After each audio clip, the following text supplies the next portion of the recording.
আসসালামু আলাইকুম। আমি সম্মানিত দর্শক, আজকে আমরা আছি ইউটিউব টিভির পক্ষ থেকে, যে আজকে আমরা এই মাওলানা জিহাদি সাহেবের কাছ থেকে আমরা কিছু প্রশ্ন তুলে ধরব। আমরা প্রশ্নের কিছু মাসলা নেব মৃত ব্যক্তির সম্পর্কে। আপনারা ভিডিওটা না টেনে একটু দেখুন, ইনশাল্লাহ উত্তর পেয়ে যাবেন। আচ্ছা জিহাদি সাহেব, প্রশ্ন হচ্ছে যে কোনো মানুষ মুসলমান যদি মৃত্যুবরণ করে, তো ওই মুসলমানের মৃত্যুবরণ করলে তার জানাজায় যদি এমন কোনো লোক থাকে বা ওই লোকগুলো যদি তা মৃত্যু ব্যক্তির সম্পর্কে ভালো কোনো একটা সমর্থন দেয় বা ভালো কোনো রেজাল্ট দেয়, ভালো কোনো তথ্য দেয়, ভালো কোনো বলে কিছু, তাহলে সে ক্ষেত্রে কি ওই জানাজার লোকের উসুলে কি সে আল্লাহ পাক তাকে কি কোনো ক্ষমা এবং কবুল করবে, বা কোনো তার কপালে জান্নাত, এরকম এ ধরনের কি কোন হাদিসে আছে?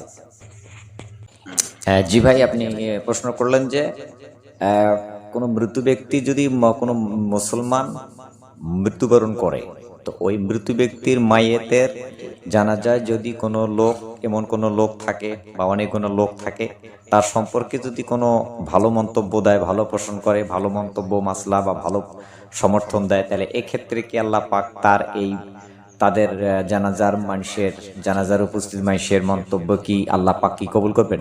হ্যাঁ ভাই, এই ব্যাপারে একটা হাদিসে আছে।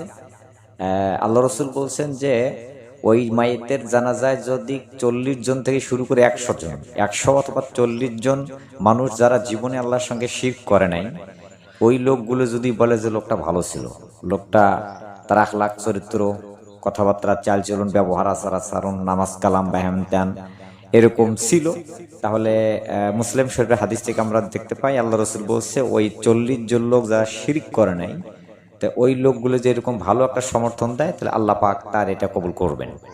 এটা মুসলিম শরীফের মধ্যে আছে। হাদিসটা বলে গেলাম, 1577 কি 57 নম্বর হাদিস। এরপরে আবু দাউদ শরীফের হাদিসে আছে, এরপর ইবনে মাজাহ শরীফের হাদিসের মধ্যে আসছে। তো এরকম যদি মানে লোকগুলো হতে হবে যারা এই সমর্থনটা দেবে, যারা এভাবে ভালো মন্তব্যটা করবে, তারা যেন আল্লাহ পাকের কাছে এমন কোনোদিন যে শিরক করে নেই, আল্লাহ পাকের সঙ্গে অংশীদার করে নেই, ওই সমস্ত লোক 100 অথবা 40 জনের হাদিসে বর্ণনা আছে। এরা যদি এই ধরনের ওই মায়েতের সম্পর্কে একটা ভালো মন্তব্য করে, ভালো কোনো সাপোর্ট দেয়, তাহলে আল্লাহ সুবহানাহু ওয়া তাআলা ওই ক্ষেত্রে তাকে তার কবুল এবং গুনাহ মাফ করতে পারেন। এটা হাদিসে প্রমাণে পাওয়া যায়।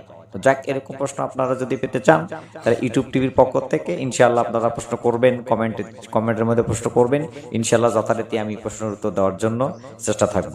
চ্যানেলটিকে সাবস্ক্রাইব করুন এবং পাশে থাকুন। ধন্যবাদ।